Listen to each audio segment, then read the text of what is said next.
Gente, Catarina na aula, meu Deus! Gente, Catarina na aula. Essa para mim é novidade, hein? Quanto tempo que eu não vejo Catarina?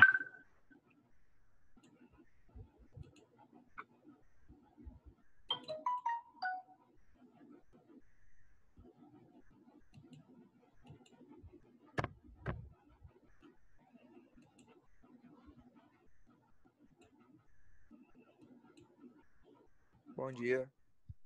Bom dia.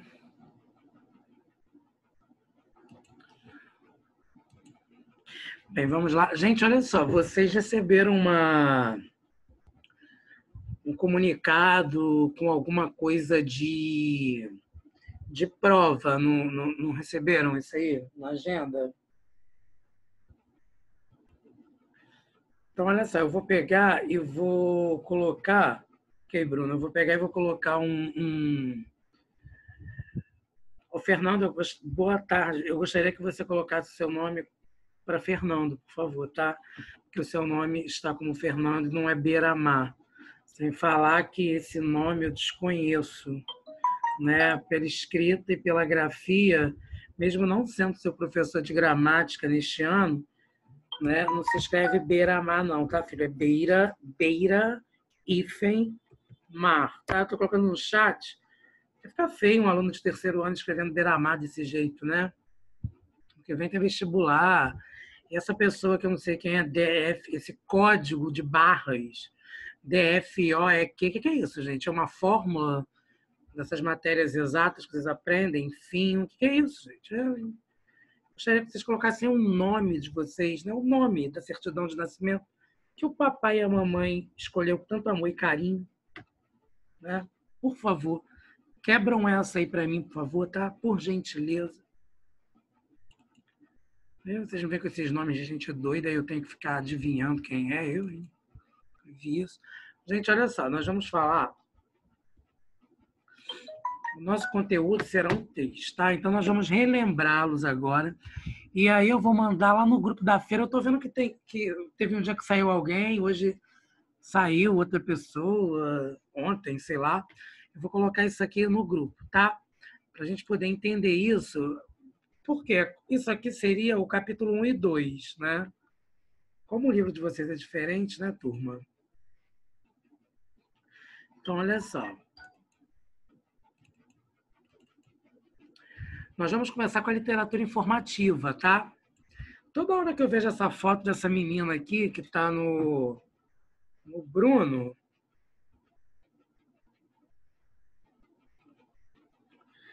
eu acho que é a Júlia. Olha só, gente.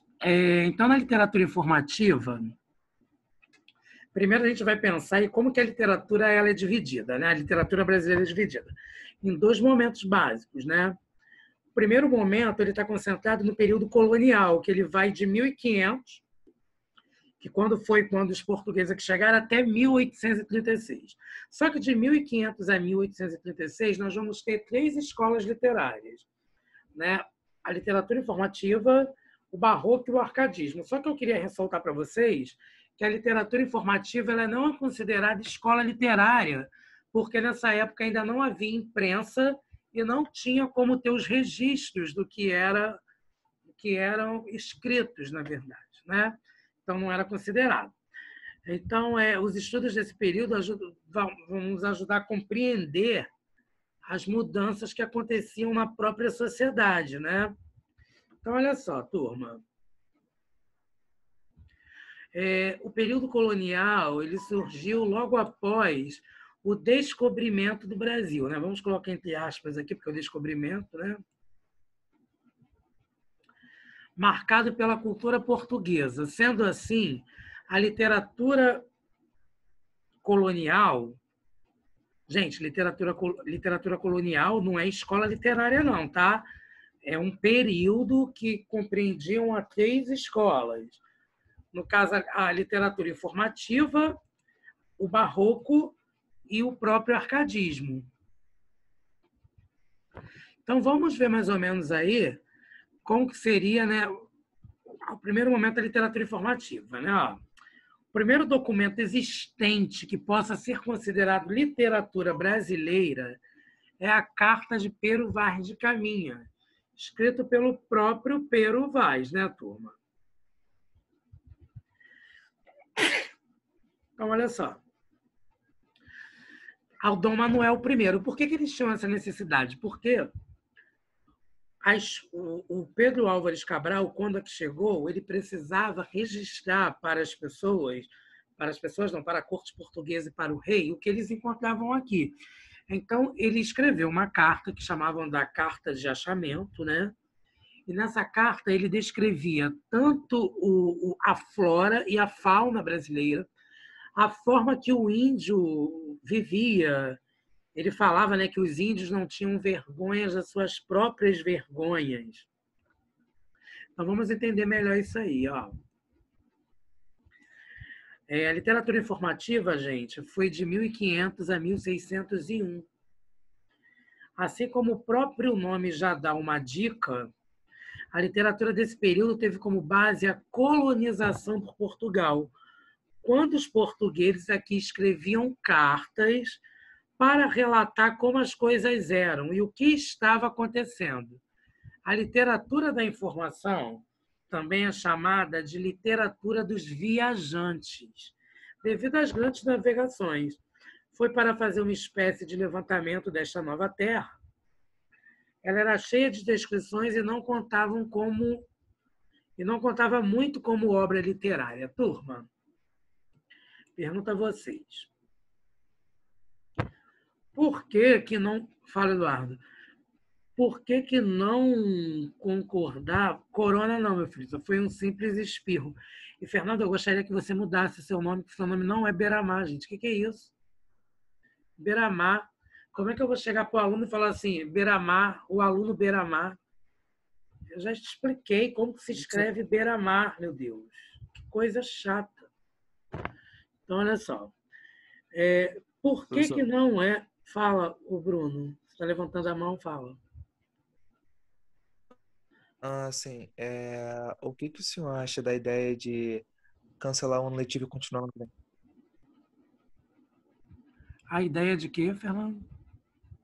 De Fernando, não, Bruno. A ideia de cancelar a ideia de cancelar esse ano letivo e reiniciar no ano que vem. Você quer que eu fale como professor ou como Ronaldo, Bruno? Como o senhor quiser. Eu não vou falar isso não, Bruno. Dá as duas opiniões, como professor Fala e os dois. como Ronaldo. Gente, esse ano, o ano vai voltar, estão dizendo que é em agosto. Para você poder se organizar é setembro, né? Setembro, final de terceiro bimestre. Outubro começa o quarto bimestre. Como assim, né? Já começa por aí. Outubro começa o quarto bimestre, nem a P1 a gente fez ainda. Não, mas vão fazer. Isso aí vão fazer. A escola não mandou uma comunicação? Eu estava fazendo a prova de vocês. Pô, mas eu não vi nem comunicação nenhuma, não, pô. Mas, mano, no jornal tava falando que Volta o dia terceiro primeiro. ano vai ser obrigado a acabar esse ano. Não vai mesmo, não. Tá no jornal, mano. Vai discutir com o cara. Pô, vou dar um socão na cara dos caras, papo reto. Mano, nego é doente, cara.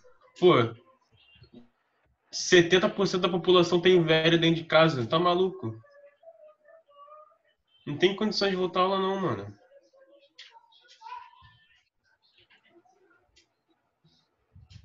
Eu até esqueci o que eu ia falar.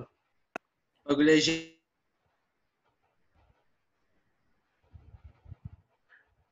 Tá, olha só. Eu tô começando a ficar resfriado. Olha só, turma, então eu tenho... Ela era cheia de descrições e não contava muito como literária. Por que isso, gente? que faz algo ser literário? Alguém sabe me dizer?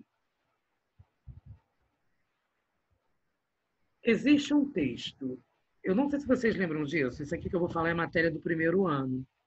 Não sei se vocês vão lembrar disso, mas eu vou tentar relembrar aqui de uma maneira que vocês estejam compreendendo o que eu vou falar. O texto literário é quando tem presença de conotação. Se eu tenho presença de conotação, consequentemente... Gente, cadê o raio da... Estou procurando uma coisa aqui no meu teclado, não acho. Queria o sinal de maior e de menor. Ai, que inferno isso. É do lado do botão de apagar, professor. Piada. Oh, que piada. Então, olha só. Então, presença de conotação significa que eu vou ter figuras de linguagem. Lembra de figuras de linguagem?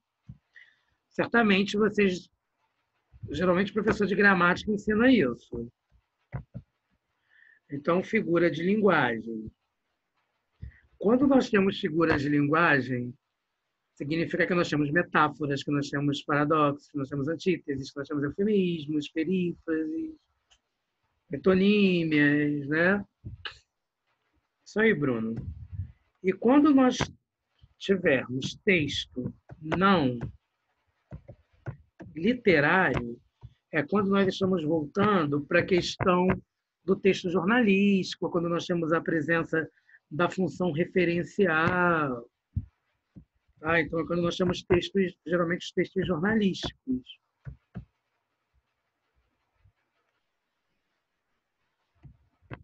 Gente, o que é isso, gente? Gustavo.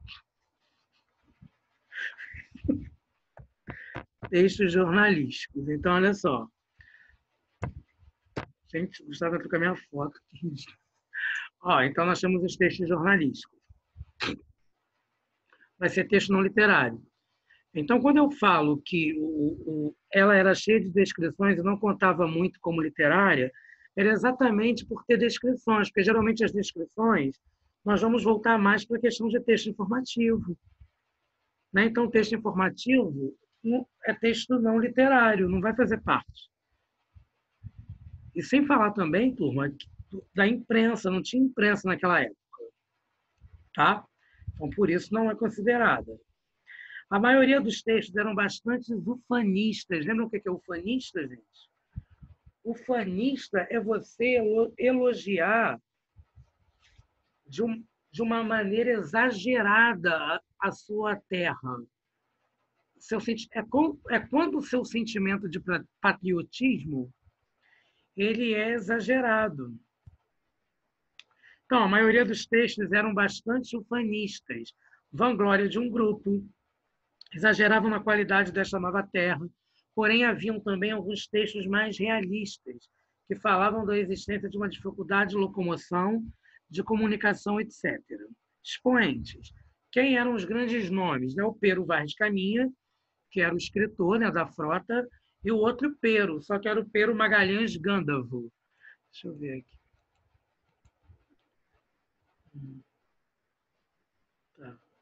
Gente, entram poucos, né, de vocês, né? Por que não entra a turma toda, turma? Eu não entendo isso.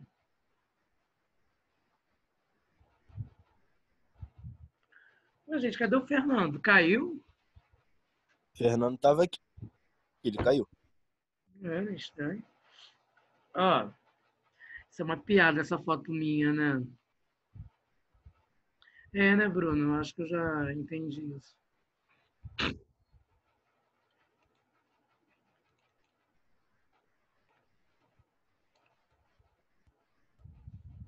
A literatura da informação foi o primeiro desdobramento do quinhentismo. Por quê? Porque a literatura da informação, como aconteceu em 1500, né, a partir de 1500, por isso tem o nome quinhentismo. O segundo foi a literatura jesuítica, que serviu para catequizar os índios. Então, olha só, turma. Lembra do José de Anchieta?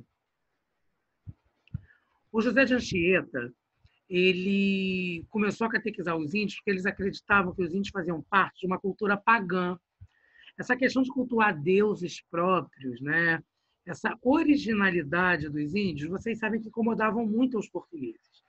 E dali eles tinham uma necessidade de catequizar, porque eles achavam que aquela cultura pagã era uma possível proximidade com o demônio, era algo demoníaco. Então, por isso que eles tinham a necessidade de catequizar os índios. E nós tínhamos a questão também do próprio padre Antônio Vieira, né, e o José de Anchieta. Agora, a outra não, né? A primeira escola literária, porque a literatura informativa, embora está dentro de uma historicidade da literatura, não fazendo parte, o barroco sim começa, né? Fazer parte da literatura. Ele começa a iniciar entre 1601 a 1768. Então, olha só, a literatura barroca foi introduzida pelos portugueses quando não havia uma produção cultural significante no país. A linguagem rebuscada e ambígua. Olha só, gente, daqui já significa que a interpretação ela será mais complexa. Por quê? Porque se é algo rebuscado, significa que eu vou falar de formalidade. E se é ambígua, significa que pode ter mais de um sentido, né? E aí pode gerar ambiguidade. E às vezes nós iremos interpretar de alguma forma que não é a forma que o poeta realmente quer que nós interpretemos. Porque normalmente isso acontece sempre, né? Sempre tem o seu duplo sentido. Sim. Sim. Vai ter o duplo sentido. Então, no caso, gente, quais são os tipos de figuras de linguagem que aparecem, né? Vai aparecer a metáfora. Vocês lembram o que é metáfora? A significação de metáfora?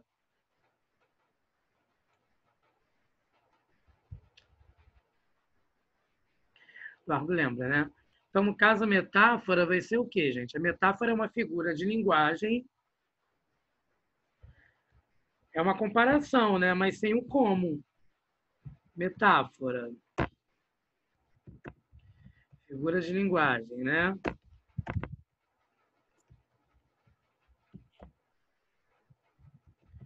É uma comparação. É uma comparação sem a conjunção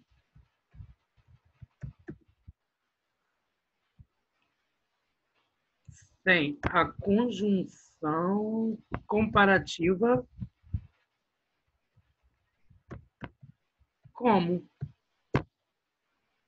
Olha lá, turma, exemplo. Posso simplesmente chegar para vocês e colocar, né, o exemplo. Sei lá, Gustavo é uma fera. No caso aqui é um exemplo de metáfora.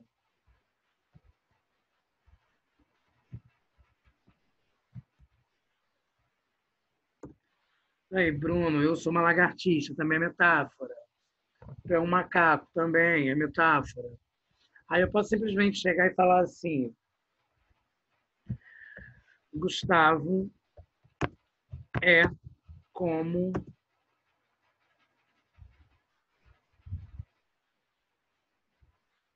uma fera. No caso, tem a presença do como. Aí eu já terei uma comparação. Ih, gente, eu escrevi compafação, é comparação, tá?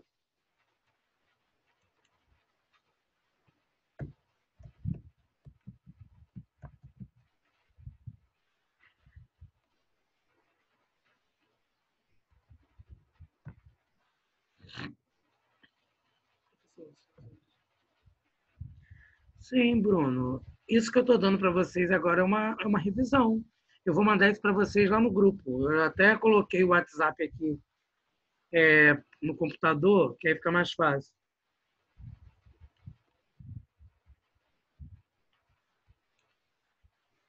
Então, olha só, turma.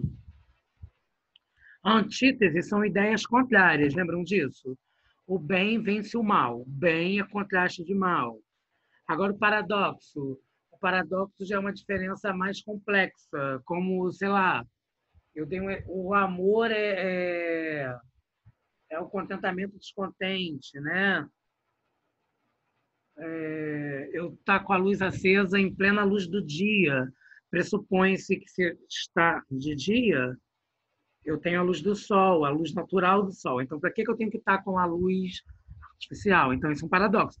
É claro que isso vai acontecer porque nós sabemos que tem lugares escuros, né, que o sol não vai, não existe penetração da luz do sol, e nós precisamos chamar a luz artificial. Mas é um paradoxo. De dia, exemplo agora, de dia eu estou com a luz acesa, isso é um paradoxo. Tudo bem até aqui? Já o hipérbato, gente, seria o quê? O hipérbato seria a inversão da sintaxe. O menino chegou. Chegou o menino. É o mudar o sujeito com o predicado, com os objetos Tem diretos. muito disso nos poemas desses malucos aí famosos. Muito disso.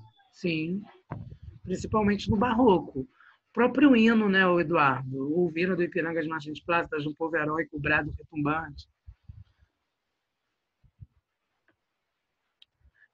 Foi um movimento que apresentava oposição entre o mundo espiritual e o material. Gente, era aquela questão, né, das surras, das torturas, período da Inquisição. Geralmente os escravos, né, cultuavam a própria cultura deles, a fé deles. Gente, a própria questão das ervas. A gente sabe que tem erva que a gente toma que às vezes é melhor do que um remédio. Os escravos passavam algumas ervas, né? Aí a Inquisição já via aquilo como bruxaria, como feitiçaria. Então tem essa coisa espiritual que envolve a questão espiritual com a questão material.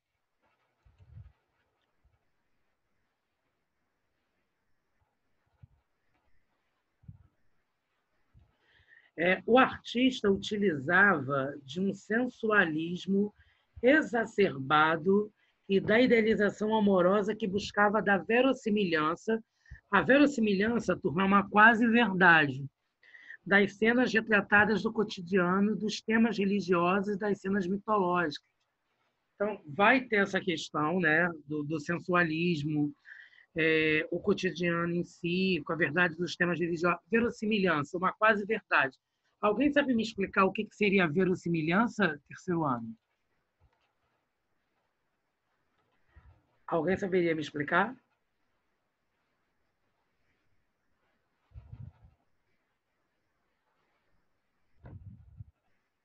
Exemplo. Vamos dizer que vocês vão participar da malhação, daquela coisa lá.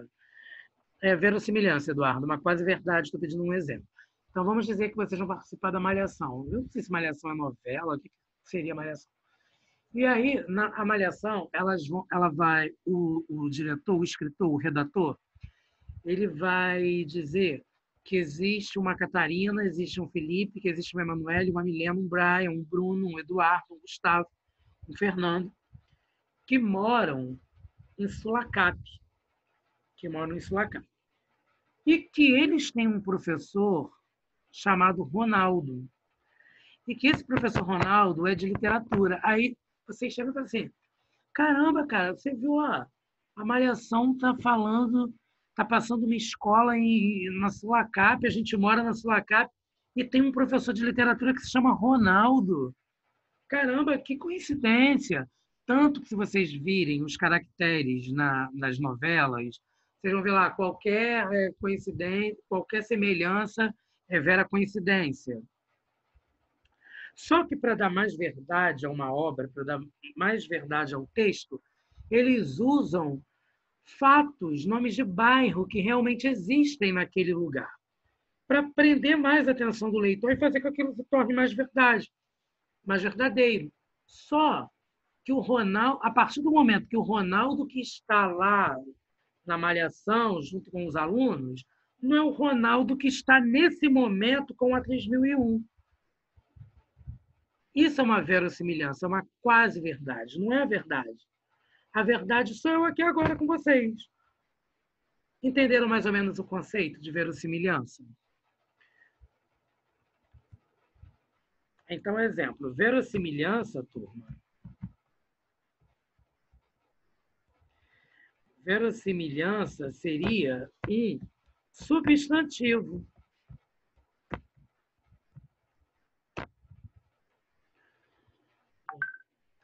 Que são fatos verdadeiros que podem ser usados como elemento imaginoso. Mas no caso, elemento imaginoso não, tá, Dudu? Elemento imaginário, sim. No caso, a verossimilhança é substantivo. E aí, turma, eu tenho a palavra verossímil. Verossímil é o adjetivo, tá? Por que eu estou explicando isso aqui para vocês? Porque você pode chegar e falar assim, a verossimilhança da história. Como você pode falar assim, mas essa história não é verossímil. Essa história é verossímil? Então, tem uma diferença aí do adjetivo para o substantivo na hora da construção da frase, né? Mas eu não vou entrar muito nisso, porque eu não sou professor de gramática de vocês. Catarina, é semelhante, mas não ele em si. Exatamente, Catarina. Exatamente. Uma quase verdade. Tá? Então, olha só.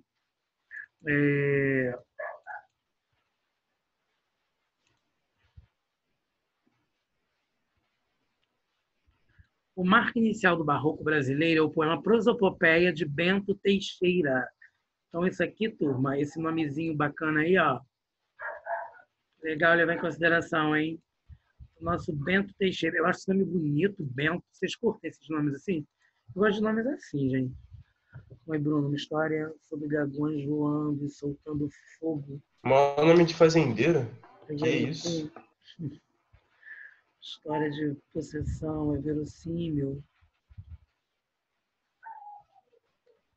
Bruno, vai depender, né? Isso realmente aconteceu?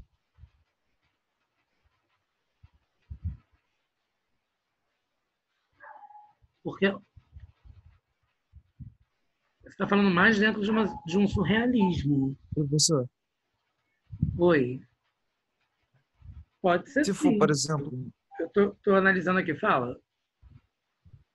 e se for, por exemplo, no caso onde na vida real a gente não tem nenhuma comprovação científica ou histórica que dragões existiram, mas em um conto, em um filme, por exemplo, onde o filme ele é sobre um mundo fantástico onde essas criaturas existem, entendeu? Então ele é verossímil por si só ou ele não é verossímil de forma alguma? Não, ele não é verossímil. Por quê? Porque dentro da... Eu tô entendendo o que você está falando. Dentro do texto, Bruno, vai ter um texto que realmente ele é fantasioso e tem um texto que ele foi baseado de histórias reais. Lembram disso? Você pode ter se inspirado em um texto a partir de histórias reais. É dentro disso que eu estou me baseando, que a literatura se baseia. Então, exemplo, se você escrever, se inspirar, você começar a falar, eu tenho um professor chamado Ronaldo. Aí, sei lá, o Brian fala assim, na história dele, meu professor de biologia se chama Ronaldo. Caramba. Meu professor de biologia não se chama Ronaldo, porque o Ronaldo é professor de outra matéria. E o meu professor de biologia tem um outro nome. Então, tá conseguindo entender aí, Bruno? Sim, sim. Beleza. Mas e se por acaso eu chegar e dizer sobre um professor chamado Ronaldo de biologia? Isso não vai ser verossímil porque podem existir um Vai professor. ser verossímil. É verossímil. Sem Então, dúvida é toda vez verossímil. que se algo comprovado, vai ter que ser exatamente o que é. Tipo, eu tô me comprometendo a escrever um filme de terror sobre possessão e atividade demoníaca. Se esse filme não for baseado em fatos reais, ele não vai ser verossímil em nada, Exatamente, não. ou ele vai Ele vai ser nada. verossímil se estiver baseado em fatos reais. E aí, exemplo, Bruno, você começa a colocar nomes, lugares que realmente existem, que aconteceu tudo isso. Aí Show. vai ser verossímil, certamente. As principais características do barroco, ó. Dualismo, o barroco é a arte do conflito, ó. Conflito. O dualismo é a expressão do contraste entre as forças reguladoras humanas, Eduardo, fé e razão, Deus e diabo, amor e ódio. Tá vendo aí, Bruno, a questão da antítese? O contrário, Manu, antítese. Fugacidade, de acordo com a concepção barroca, todas as coisas mudam, tem visão efêmera da vida, tudo é uma mudança. Exemplo, você vai passar por aquilo e aquilo vai fazer com que você aprenda algo. Cultismo, no caso, o uso da linguagem rebuscada, repleta de jogos de palavras, emprego de figuras de estilo, que no caso seriam as próprias figuras de linguagem. Conceptismo ocorre principalmente na prosa, marco pelo jogo de ideias. Tem o intuito de convencer e ensinar. Vai tentar te convencer o texto e ainda vai te ensinar. No caso, quem são os grandes nomes? O padre Antônio Vieira e o Gregório de Matos. Os sermões da igreja, né, gente, católica, querendo te ensinar algo. Agora vamos para o arcadismo, né, que é o velho amigo de vocês.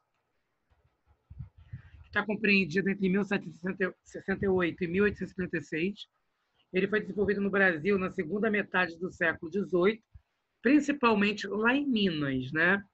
Ó, apesar dos traços barrocos, o arcadismo se diferencia do barroco principalmente por não levar muito em consideração a questão espiritual. Olha isso, turma.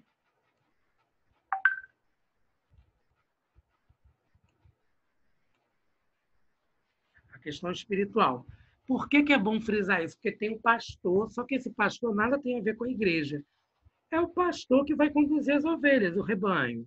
Hoje em dia, nós sabemos que o pastor da igreja fala, né? Minhas ovelhas, voltado. Mas o pastor do arcadismo nada tem a ver com a religião. Utilização de personagens mitológicas. Lembram das ninfas, gente? Que eu até falei para vocês que tinham presença das ninfas, né? Que vai ganhar uma outra conotação, ninfeta, que as pessoas dizem que ninfeta são prostitutas e nada tem a ver com esse nome. São meninas novas que têm o corpo já bem desenvolvido, né? Idealização da vida campestre. Ou seja, nós vamos ter idealização do campo em si. Bucolismo significa tranquilidade. Sinônimo de tranquilidade. Eu vou ter uma vida bucólica, eu vou ter uma vida tranquila, uma vida calma. No caso, o eu lírico caracterizado como pastor e a mulher amada como pastora. O pastoralismo. Fingimento poético. Deixa eu ver o que vocês estão falando aqui. Sim.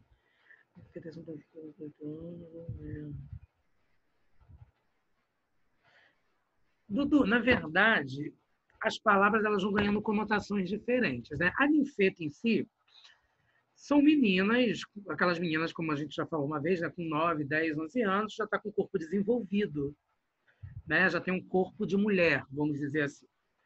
Só que as pessoas, esse nome acabou tendo situações diferentes, por quê? Voltada para algumas meninas que não tinham dinheiro, se prostituíam e tinham essas características corpóreas. E daí ficou ninfeta, aí associou ninfeta à prostituição. Mas se nós pararmos para pegar a etimologia, nós vamos ver que não é só essa significação atual, não é só isso, tá? Isso também é uma significação, mas na literatura não é isso. Ó, a palavra alegoria. Alegoria na literatura é o sentido de você se personificar em algo e da maneira que você se apresentar é algo alegórico, que nada tem a ver com carnaval.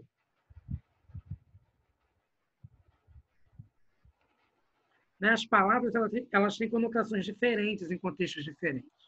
Uma vez eu me meti numa situação complicada num grupo religioso por causa de alegoria, que estavam falando que eu estava dizendo que religião é você se fantasiar, e não é nada disso. É eu falar que a pessoa tem tanta fé que era como se ela ganhasse a forma da fé. Mas as pessoas elas não entendem. É tão fácil procurar no Google, mas elas querem discutir, elas querem brigar sem se informar primeiro, que é o mais interessante, né? Então, olha só, gente, um ambiente tranquilo, idealização da natureza. Se eu estou em arcadismo, natureza. Pastor, ninfeta, mitologia, equilíbrio. Eu estou saindo da cidade para buscar o equilíbrio no campo, visão da cidade como local de sofrimento. Então, nós vamos ter as expressões latinas. Lembra disso, Bruno? Fugere urbem, fuga urbana, fuga da cidade. Eu estou fugindo da cidade porque a cidade me faz mal com a movimentação. Eu vou buscar a minha paz de espírito, a minha tranquilidade no campo, mas esse espírito nada tem a ver com religião. Esse espírito é o meu equilíbrio, é a minha emoção, é o meu psicológico. Ok? Porque senão vão falar que espírito é religião, aí já vai misturar barroco, sabe? Porque quem fala de religião é o barroco, não é o arcadismo. Então, desprezo ao luxo e riqueza. Se eu estou no campo, eu não quero ter uma vida de luxo. Por quê? Porque o barroco, lembra do ouro, do aleijadinho? Era um ouro, as igrejas Ô, eram professor, todas em ouro. eu queria aqui para saber o que significa ninfa, né, no sentido do arcadismo. Aqui diz que significa noiva. É isso mesmo? Sim, Era da sua sim. Mas aula? aí, Minha aula. mas aí também, Eduardo, está Oi. mais dentro da figura mitológica. Porque, olha só, lembra que existem fadas, que existem gnomos que aparecem na natureza? Na mitologia grega, essas ninfas elas aparecem na vibração da natureza. Está conseguindo compreender mais ou menos? O carpe diem, aproveitar o presente, aproveitar a vida. Então, vamos dar uma olhada aqui nos termos em latim. O expoente, né, no caso, um representante, é o Tomás Antônio Gonzaga, o TAG, né? Termos em latim, gente, do arcadismo. Ó. O uso de expressões em latim era comum ao neoclassicismo. Turma, na aula de arcadismo, eu expliquei para vocês uma vez que o neoclassicismo é a mesma coisa que arcadismo. Lembram disso? Então, vocês vão ouvir algum professor de literatura falar neoclassicismo e outros falando arcadismo. Gente, vocês vão fazer vestibular, né? Algum dia, não sei quando, mas alguma hora vocês vão fazer. Então, vocês precisam saber que o neoclassicismo e o arcadismo são sinônimos. Então, vamos dar uma olhada aqui nessas expressões. Eu lembro que Bruno me perguntava muito disso. Era você, Bruno? Não era, não era? Então, olha só, as expressões latinas, né? Inutilatum triuncate. Inutilia triuncate. Cortar o inútil. Referência aos excessos cometidos pelas obras do Barroco. Por quê? Porque no Barroco tinha muito ouro, lembram? Eram exageros. Já o arcadismo, ele não quer exagero. Por quê? Porque o Árcade, o poeta Árcade, o poeta neoclassicista, ele opta, na verdade, pela simplicidade. Então, eu não quero luxo. Fugere urbem, né? Fugir da cidade. Isso aí nós já discutimos um pouquinho. Locus amoenos, lugar ameno, um refúgio ameno em detrimento dos centros urbanos monárquicos. Carpe diem, né? Aproveitar a vida. O pastor, ciente da efemeridade do tempo, convida a sua amada a aproveitar o momento presente. Cabe ressaltar, no entanto, que os membros da Arcádia eram todos burgueses e habitantes de centros urbanos. Para isso, a eles são atribuídos um fingimento poético, isto é, a simulação de sentimentos fictícios. Gente, Fernando Pessoa já dizia que o poeta era um fingidor, né? Vocês sabem disso. Só que isso aí a gente vai ver de novo em modernismo. Vai demorar um pouquinho para a gente chegar. Mas nós iremos chegar. Nós estamos com menos de um minuto, nós vamos cair. Vou mandar agora para vocês no grupo, tá?